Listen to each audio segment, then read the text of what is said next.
friends. Hope you're doing well. My name is Anant, and I welcome you in the beautiful session of TOC. So, in this session, we are going to learn the simplification of the grammar, right? So, before moving ahead, let's see what is the need of simplification of the grammar, right? So to implement the compilers, the grammar must be simplified, normalized, and ambiguity free. All right, see what I'm saying, that to implement the compilers, the grammar must be simplified, the grammar must be simplified, normalized, and the ambiguity free. Compilers are used to compile the program before the execution of the program. All right, so after compilation it gives us if there are any errors or warnings which are present into the program. So compiler is doing its job with the help of all the machines which are present into the compilation process. So those machines are nothing but the finite automata, push down automata, least bound automata, Turing machines, and so on. So all these machines are present into the compiler. And with the help of these machines, the compiler is compiling the program. So the grammar must be simplified, normalized, and ambiguity free, which are again very important part of this machines, right? So let's see the simplification of grammar, right? The simplification of the grammar is an three step process, my dear friends, and those three steps are removal of the useless symbols, removal of the epsilon production, and removal of the unit productions. Right. So if we want the grammar to be simplified, the grammar must not have any useless symbols, any epsilon productions, or any unit productions in it. So let's see one by one what do you mean by this. So first is a removal of the useless symbols. Again, these useless symbols are of two types. One is the non-generating symbols and other is the non-reachable symbols.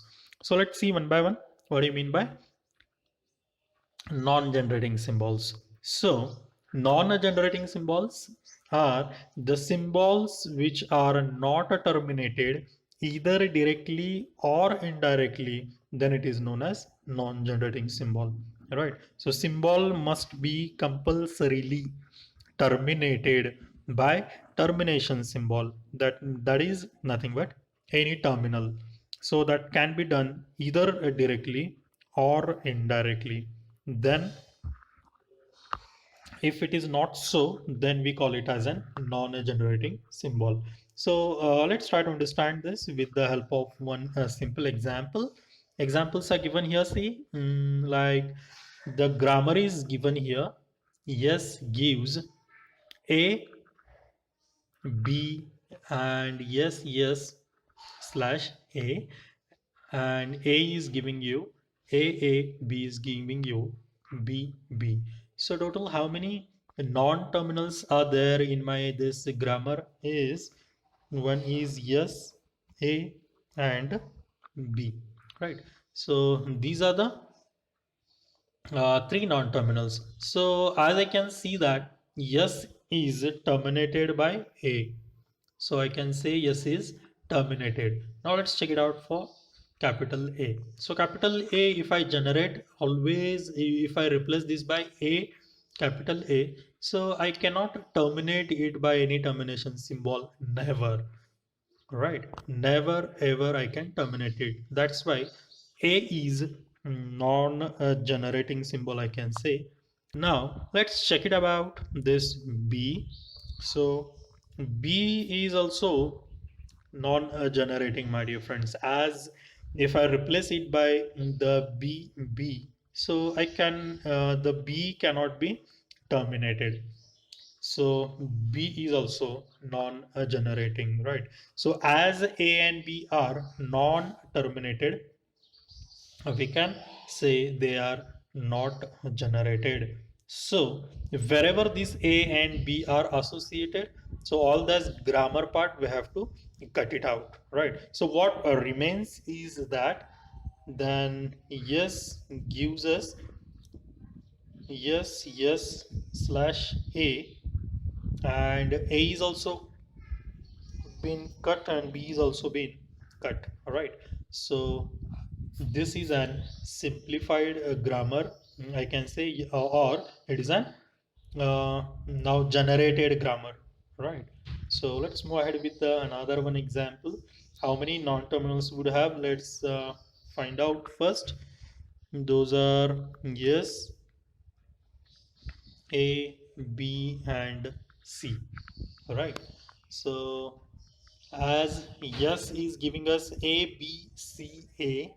Now let's further check it out whether A and B, how they are working. So B is further giving B, C, A, B. A is yes, A is terminated by A, no issue. Then let's check it out the C. C is giving us AB and can be terminated by B, right? In the sense, A, yes, can be indirectly terminated. So only issue is of this B. I couldn't found anywhere where the B, capital B, can be terminated. So what I can say that B is non-generating, right? As it can be terminated. So only yes, A and C will be there in our grammar part. Now, wherever the B is associated, we have to cut it out from the grammar. And finally, how we can write the grammar like yes gives C A, B we have to cut it out, and A gives us small a, and C gives us, now even B we have to cut it out, and let's write only B. So this is an a perfect generating grammar, I can say, my dear friends, right? So this is all about the non-generating symbol. So let's see the another type of useless symbol, that is non-reachable symbols, right? If any non-terminal is not reachable from the start state yes, if any non-terminal is not reachable from the start state yes, then it is known as the non-reachable symbol, right? So if now we know very well that always we start from the start symbol yes. So as many non-terminals are present into the grammar, from yes I should be able to reach out up to all the non-terminals. If any non-terminal, if I'm not be able to reach, then it is called as non-reachable. So this can be shown by using dependency graph, my dear friends. So let's see with help of some examples. So here the grammar is given to us, and let's check it out whether it is reachable or not. So I will try to draw here the dependency graph. C. Yes gives me AXA. So X is any some non-terminal. So what I can draw here, one state, and with AXA I am reaching to X, right? Now let's see further, and X is going to yes and Y. So X is going to yes with yes B, and X is further going to Y with BYY, right? So this finishes about X. Now let's see about the Y. Y is giving us ABB, right? And let's see about the Z. Z is giving me AY, right? So I will draw it here. Z is going to Y